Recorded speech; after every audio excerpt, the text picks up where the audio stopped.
Hi, we're String Digester. I'm Gabi. I'm Madeline. I'm Valentina. I'm Amber. And String Digester is developing a more efficient way to treat secondary and tertiary wastewater. So conventional trickling filters are inefficient and also expensive. So we are trying to figure out a way to design a string digester system that will, in theory, replace a conventional trickling filter. As you can see in the diagram, there's a long rotating arm that basically just sprays water all over rocks and preferential pathways flow and form, and then it's just very inefficient when it comes to time efficiency and also cost efficiency. So we're trying to figure out a new distribution system to make it more effective. So last summer, the sub-team worked on designing a benchtop model for a string digester system, and basically we built a spray system that would spray water onto strings, a system of strings that was looped around a bunch of metal rods with beads to separate the strings, and the water theoretically would just flow down the strings that were separated with equal amount of space, so that there would basically limit or hopefully eliminate preferential flow. But we had a hard time determining what spray method would be best. Ultimately, we decided at that time that a cut spoon was the best spray method, but still this was spraying water all over the place, and half the time not hitting most of the strings, so it was still causing a lot of problems. So this team decided to move on to designing other spray methods.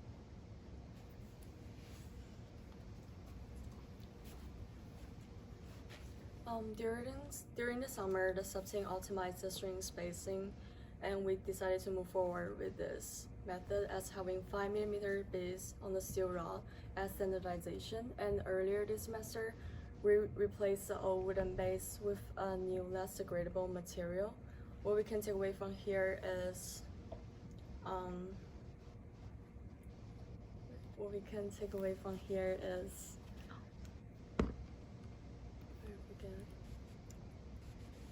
no, it's not. For the benchmark model from the summer, considering the perspective scaling up, we can further optimize the geometry of the flow pattern in order to accommodate the ideal biofilm treatment rate and in favor of space efficiency. Lastly, we need to test the benchmark model with wastewater. In a sense, due to the different properties of wastewater, the string spacing might need to be readjusted.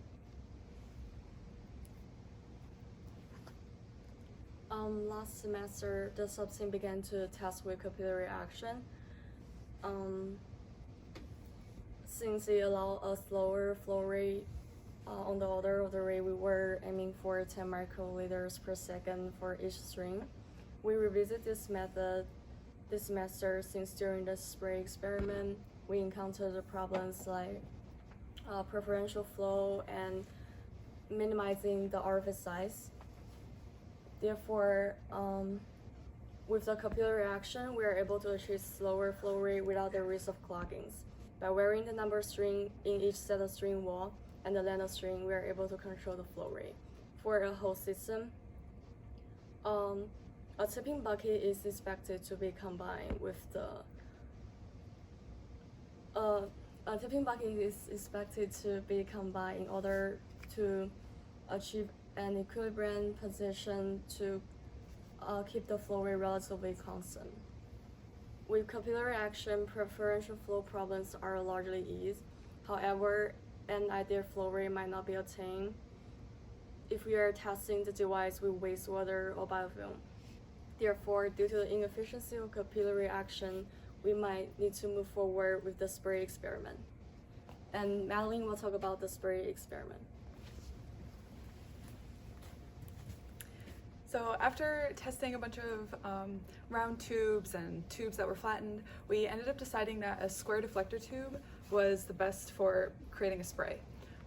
So this means that there were not many large droplets dripping off the sides of the spray, and we were also able to limit the width of the spray to exactly the length that we wanted.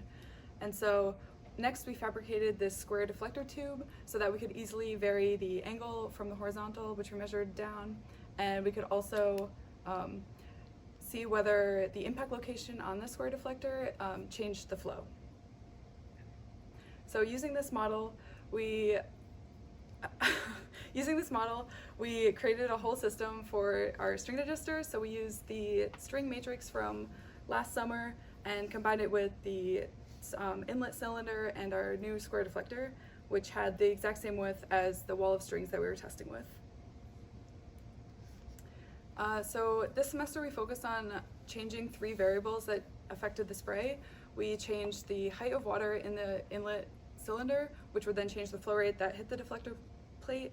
We changed the angle that the deflector plate was oriented at, and then we also saw whether the impact location on the deflector plate changed the spray. So we tested both the front and back location on the deflector plate, and we kept all these things constant using this setup where we marked different heights on the inlet cylinder and marked different positions on the deflector plate.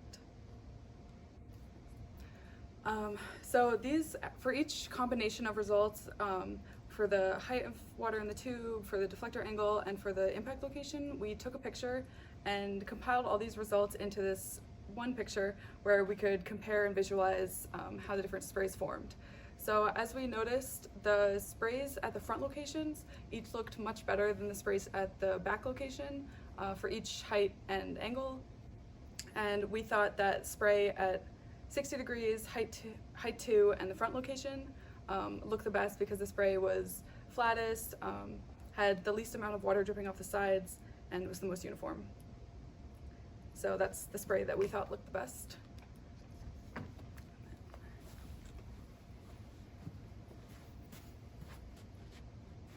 So the sub-team has decided to continue experimenting with the square tube deflector. Some future tasks includes that we'll continue experimenting using the red dye with the water to observe the water flow down the matrix of the string. Also, we will continue adjusting the width and the angle of the current model to find the best spray, which will some further tasks also include that we'll CAD a model of the enclosed string digester design and experimenting the spray device using wastewater and biofilms to find the best compatibility of the spray. So these future tasks will allow the sub-team to determine the best design in terms of flow rate, compatibility with biofilms, and the ability to scale up. If anyone has any questions or recommendations, please feel free to reach out to us at any of these emails.